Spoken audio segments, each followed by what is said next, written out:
जवाहरलाल नेहरू और सुभाष चंद्र बोस को मेरी तरफ से धन्यवाद दे दीजिएगा, क्योंकि उन लोगों ने मेरे लिए मुकदमे में पैरवी की है। सोचिए, जो मैं मौत के मुंह पे खड़ा हो, वो भी सुभाष बोस और नेहरू को याद कर रहा हो, तो ये बड़ी बात है। और मैं अपनी बात को समाप्त करूंगा। दुर्गा भाभी ने जब सैंडर्स से हत्याकांड हुआ था, तो उस समय इनको ट्रेन से लाने में दुर्गा भाभी का बहुत बड़ा योगदान था। उस घटना पे हम नहीं जाएंगे, लेकिन दुर्गा भाभी के भगत सिंह के बारे में विचार हूबहू उन्हीं के शब्दों में मैं अपने बच्चों को, शिक्षकों को बताना चाहूंगा, क्योंकि अत्यंत मुझे मार्मिक लगा। आपको कैसा लगा, सुनने के बाद आप बताएंगे। भगत सिंह कि वह मृत्यु वास्तव में उसका पार्थिव अंत था, पर देश ने सचमुच उसी दिन भगत सिंह को जन्म दिया था। मेरा पूर्ण विश्वास है कि आज नहीं तो कल समय आएगा जब घर घर में भगत सिंह की लोरियां गाई और बच्चों को सुनाई जाएंगी। इसमें मेरे एक भी शब्द नहीं है, जो है सब दुर्गा भाभी के हैं।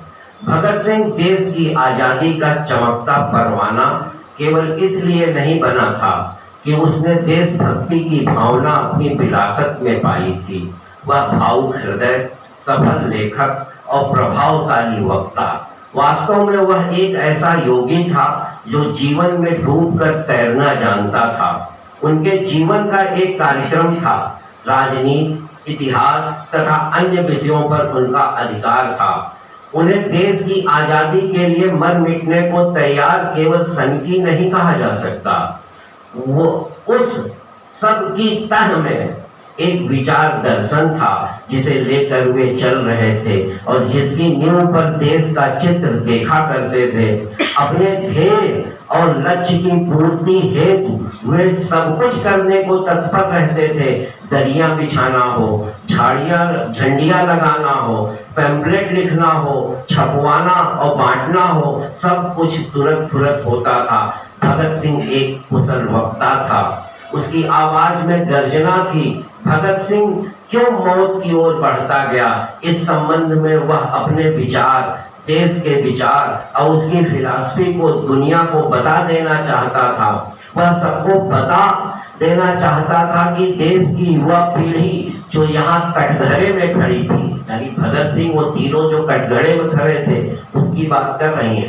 देश की युवा पीढ़ी जो यहाँ कटघरे में उपस्थित है, वह कोई आत्मघात नहीं करने आई है। उन्हें भी दुनिया प्यारी है और उनका जीवन प्यारा है।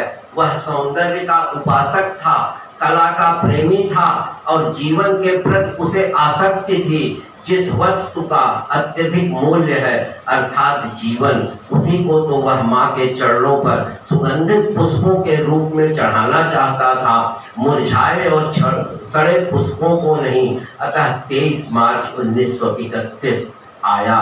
भगत सिंह, राजगुरु व सुखदेव चले गए। वह अभिनय समाप्त हो गया, पर्दा गिर गया, उनका पार्थिव शरीर लुप्त हो गया, किंतु भावना के संसार में वे देश की आत्मा में प्रवेश पा गए।